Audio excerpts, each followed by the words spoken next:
Coastal ವುಡ್ನಲ್ಲಿ ಹೊಸ ನಿರೀಕ್ಷೆಯನ್ನ ಹುಟ್ಟುಹಾಕಿದ ಗೋಲ್ಮಾಲ್ cinema ಪ್ರೇಕ್ಷಕರ ಮನಗೆದ್ದಿದೆ. ವಿಭಿನ್ನ ಕಥಾ ಹಂದರವನ್ನ ಹೊಂದಿರುವ ಮೂಲಕ ಕಥೆಯು ಕೊನೆಯ ಹಂತದವರೆಗೂ ಸಿನಿ ಪ್ರೇಕ್ಷಕರನ್ನ ತಡೆಹಿಡಿಯುವಲ್ಲಿ ಯಶಸ್ವಿಯಾಗಿದೆ. ಅದ್ಭುತ ಗ್ರಾಫಿಕ್ಸ್, ಸುಮಧುರ ಸಂಗೀತ ಚಿತ್ರಕ್ಕೆ ಪ್ಲಸ್ ಪಾಯಿಂಟ್ ಆಗಿದ್ದು, ತುಳು ಚಿತ್ರರಂಗದಲ್ಲೊಂದು ಉತ್ತಮ ಚಿತ್ರ ನೀಡುವಲ್ಲಿ ನಿರ್ದೇಶಕ ರಮಾನಂದ ನಾಯ್ಕ ಗೆದ್ದಿದ್ದಾರೆ. ಚಿತ್ರ ಕಲಾವಿದರಾದ ಪೃಥ್ವಿ ಅಂಬರ್, ಶ್ರೇಯಾ ಅಂಚನ್, ನವೀನ್ ಪಡಿಲ್, ಭೋಜರಾಜ್ ವಾಮಂಜೂರು, ಅರವಿಂದ ಬೋಳರ್ ಉತ್ತಮ ಅಭಿನಯದ ಮೂಲಕ ಪಾತ್ರಗಳಿಗೆ ನ್ಯಾಯ ಒದಗಿಸಿಕೊಟ್ಟಿದ್ದಾರೆ. ತುಳು ಸಿನಿಮಾ ರಂಗದಲ್ಲಿ ಬಜೆಟ್ 1 ಕೋಟಿ ತಲುಪುವುದು ತೀರಾ ಅಪರೂಪ.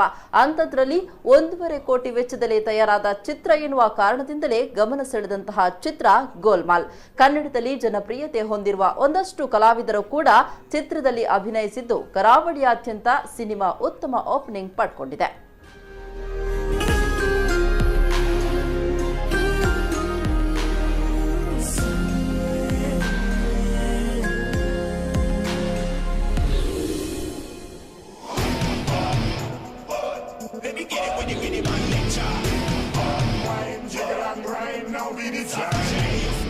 गावडू भयंकर गरमी आता तुका ಒಂಚೂರು ಪಂಕ ತಗಲೆ ಜಸ್ಟ್ ಮಿಸ್ ಆಯ್ತು ಇಜಿನ ಕುಕ್ಕು ತಾಲ್ದು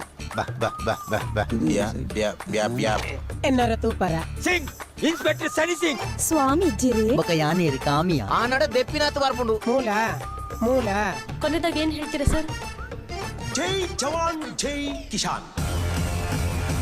ನನ್ನ ಸಿರ್ಫ್ ರೆಡ್ ಬಾಕಿ ಇಸ್ ಬಾರ್ ಬಿ ಬೇಲೆ ತಾಪಡ್ತೋ ಪಾವು. ಇದರಲ್ಲಿ ಯಾರೇ ಶಾಮೀಲಾಗಿದ್ದು ಕೂಡ ಸಮೇತ ಕಿತ್ತಾಕ್ತಿ. ಜೈ ಕೂರ್ಮಾಂಗಿನಿ ದೇವಿ.